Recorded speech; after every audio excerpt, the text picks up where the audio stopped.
இப்போ ஹீட்டா இருக்கலாம். ஹீட்னா இந்த ஹீட் மட்டும் இல்லை, வாழ்க்கையில வெயிலோடு விளையாடி அப்படி போயிட்டு இருக்குது நிறைய. நான் சொல்ற தேவன் உங்களுக்கு ஒரு குளிர்ந்த நாட்களை அவர் வைத்திருக்கிறார். குளிர்ச்சியான ஒரு வாழ்வை அவர் உங்களுக்காக வைத்திருக்கிறார். தேவனும் மனுஷனும் இப்ப சந்திக்கிறாங்களோ இப்போ அந்த இடத்துல குளிர்ச்சி உண்டாக ஆரம்பிக்கும். நீங்களும் தேவனும் சந்திச்சா அருவி கொட்டுற மாதிரி. என்ன நற்செய்தியை நீங்க எக்ஸ்பெக்ட் பண்ணிட்டு இருக்கீங்க? என்ன நற்செய்தி எதிர்பார்த்துட்டு இருக்கீங்க? எது உங்களுக்கு குளிர்ச்சியை தரும்? அது நடக்க போகுது இயேசுவின் நாமத்தினால. உங்களுக்காக எவ்வளவு இறங்கணுமோ இறங்கியும் வேலை செய்வாரு, எவ்வளவு ஏறணுமோ ஏறியும் வேலை செய்வார். அதான் சொல்றோம்ல, நீ அதுக்கு சதிப்பட்டு வரமாட்டேன் அப்படிங்கிற மாதிரி கடவுளையும் ஒரு எல்லைக்கு வச்சுட்டாங்க. அவர் இதுதான் செய்வாரு, இதை என்ன பண்ண மாட்டாரு, செய்யவே மாட்டாருன்னு ஒரு எல்லைக்கு வச்சுட்டாங்க. ஆக்சுவலி தேவன் தன்னை வெளிப்படுத்தினே தெரியுமா, நான் உனக்கு எல்லாமுமா இருக்கிறேன் அப்படிங்கிறத காட்டுறதுக்காக தான்.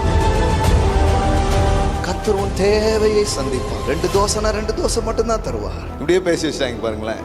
தேவன் உங்கள் தேவையை சந்திக்கிற தேவன் அல்ல, தேவன் உங்களை அனுபவிக்க செய்கிற தேவனாக அவர் இருக்கிறார். கர்த்தர் உங்களுக்கு வெறும் பொருளை மட்டும் தரமாட்டார், அதை அனுபவிக்கிற சக்தியையும் சேர்த்தே உங்களுக்கு தருவார். நீங்க எல்லாத்தையும் என்ஜாய் பண்ணுவீங்க. இந்த உலகத்துல இதெல்லாம் நான் அனுபவிச்சதே இல்லைங்க அப்படிங்கிற விஷயத்தெல்லாம் உங்களை அனுபவிக்க வைப்பார். ஏன் சொல்றாரு, நான் எதுக்கு உன் வாழ்க்கையில வந்தேன் தெரியுமா? ஒன்னத்தையும் நீ அனுபவிக்கல, ஆனா நான் வந்தது உன்னை எல்லாத்தையும் அனுபவிக்க வைக்கிறதுக்காக. நீங்க கர்த்தரை மட்டும் ஒரு உடைக்காக சரி, ஒரு உணவுக்காக சரி, எனக்கு இதை நிச்சயமா நீங்க தருவீங்கன்னு சொல்லி பாருங்க. யாரும் சாப்பிடாத அளவுக்கு நீங்க சாப்பிடுவீங்க, யாரும் உடுத்திராத அளவுக்கு நீங்க உடுத்துவீங்க. ஒரு அம்மா இருந்தா எனக்கு என்னெல்லாம் பண்ணிருப்பாங்க, ஒரு அண்ணன் இருந்தா எனக்கு என்னெல்லாம் பண்ணிருப்பாங்க, ஒரு நல்ல நண்பன் இருந்தா எனக்கு என்னெல்லாம் பண்ணிருப்பாங்க. நான் சொல்றேன், அத்தனையும் மொத்தமா சேர்த்து இவர் உங்க வாழ்க்கையில செய்வதை நீங்கள் பார்க்க ஆரம்பிப்பீர்கள். ஆண்டவன் எல்லாத்துக்கும் எல்லாத்தையும் கொடுக்க மாட்டான். எந்த ஆண்டவனை பத்தி பேசுறேன்?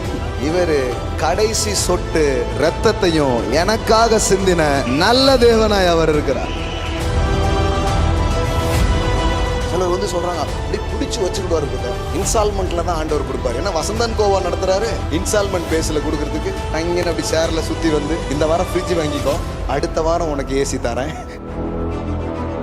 கடவுள் ரேஷன் கடையும் நடத்தல, கடவுள் வந்து இன்ஸ்டால்மெண்ட் ஸ்கீமும் கடவுள் நடத்தல. கடவுள் கடலை விட பெரியவராய் தாராளமானவராய் அவர் இருக்கிறார். யாவற்றையும் சம்பூர்ணமாய் கொடுக்கிறவராய்.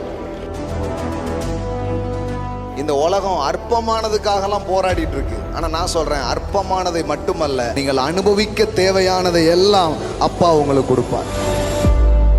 பைபிள்ல சொன்ன ஆண்டவரை கிறிஸ்தவ சபை பிரசங்கிக்கவில்லை. சன்னியாசி மாதிரி சாமியார் மாதிரி பேசிட்டாங்க. சன்னியாசி சாமியார் கூட பரவாயில்ல, இப்போ அவங்க கொஞ்சம் அதிகமாவே இப்போ ஆசைப்படுறாங்க.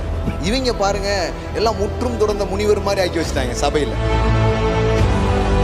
நான் சொல்றேன், ஆண்டவர் ஆசைக்கு எதிரானவர் அல்ல, ஆசையே கொடுக்கிறவர், அதை அனுபவிக்க வைக்கிறவர் தான் ஆண்டவர். ஒரு கார்ல போறதே உங்களுக்கு கஷ்டமா இருக்குதுன்னா, நான் சொல்றேன், நீங்க விமானத்துல எல்லாம் போற அனுபவத்தை கர்த்தர் உங்களுக்கு தருவார். தம்பி, நீ வாடகை வீட்டிலே இருந்தாலும் நினைக்கிறேன், ஆனா நானும் 100 வீட்டுக்கு உன்னை சொந்தக்காரன் ஆகணும்னு நினைக்கிறேன். தேவன் இருந்து ஒரு சத்தம் உங்களுக்கு வருதுன்னா தெளிவா நான் அதை உங்களுக்கு சொல்லுகிறேன். உனக்கு விருப்பம் பத்தாது, பெருசாக்கு, உன் ஆசையை பெருசாக்கு, உன் கனவை பெருசாக்கு, உன் லட்சியத்தை பெருசாக்கு. தேவன் என் தேவையை சந்திப்பவர் அல்ல, நான் அனுபவிக்கும்படி சகலத்தையும் எனக்கு கொடுக்கிறவர்.